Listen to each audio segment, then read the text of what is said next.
Hi guys. I want to have a conversation today.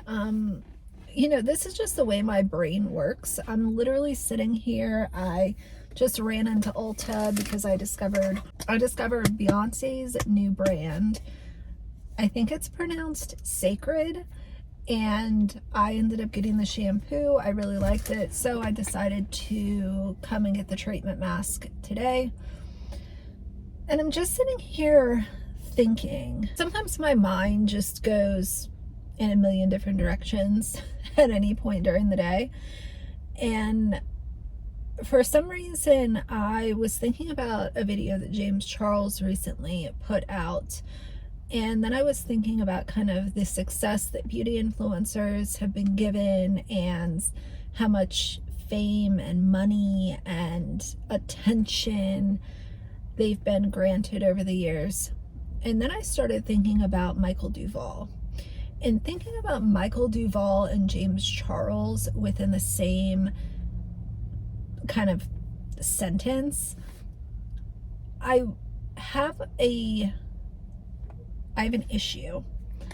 I have an issue with James Charles not receiving the same energy that Michael Duvall did. Now, am I saying they did the same thing? No, they didn't technically do the same thing, but we're talking about two adult men improperly engaging in activity with minors present, whether it was a direct presence or an indirect presence. And like, you have James Charles over here sitting on Instagram talking about how he's going to collab with Kevin Gates on a song. And people saying, oh, this has to be April Fool's. Is it April Fool's? And he's saying that it's not. I just really don't understand how we live in this world of adults being able to behave this way. And they can continue to exist on these platforms. It's just like I've talked about for a long time. The internet has a short-term memory. Social media has a short-term memory. What's being talked about this week is not going to be talked about next week, and it'll, it might be a similar topic, but the specific things that are being discussed, people are going to forget about it. And something else will happen and people will move on. For me, it's just disheartening how these people are allowed to do this stuff and then continue on, take a little break, continue on. You'll be invited on brand trips and you'll be sent PR and you'll still have fans that are defending everything that you say and do. And anyone talking about you after a certain amount of time has gone by are obsessed or jealous or haters. It's a really weird, it's a weird thing to witness. And I've seen a lot of this happen over the past, even the past few years. But of course, my memory goes back to, even back when like Laura Lee, like that whole drama happened. And I'm not saying that Laura Lee is bad. I'm just thinking about like how far back influencer drama goes. You have people like Jaclyn Hill over here talking about how she shut down her brand and moved to California and talks about it like it's this big leap of faith that she had. But anyone that knows the real story, the fact of the matter is that Jaclyn Hill shut down her company because she launched moldy lipsticks. She didn't shut it down because she wanted to go to California.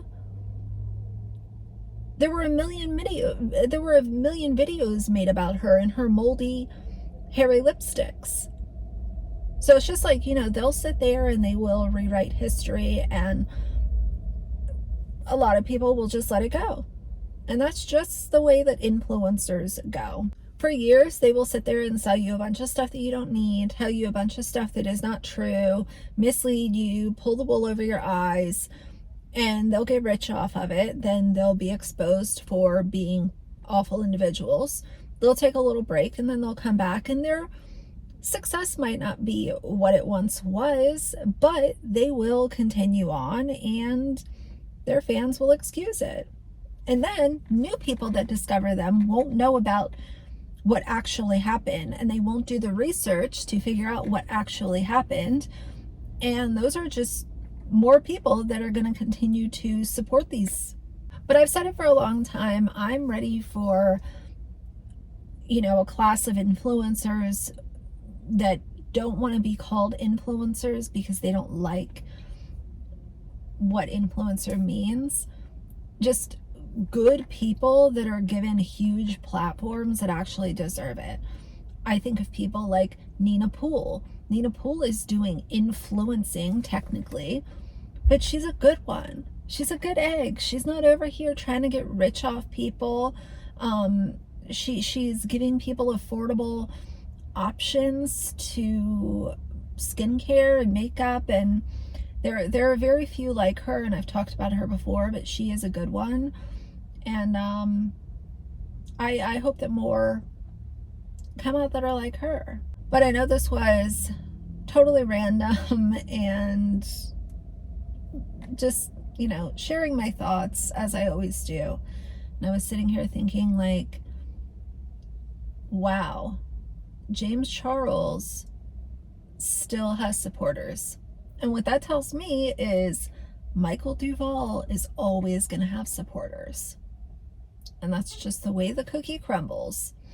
It's sick, it's wrong, it's twisted.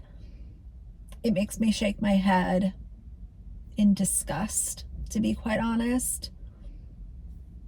But as always, all I can do is talk about it and bring awareness to anyone who didn't know who these people are. Maybe they'll know.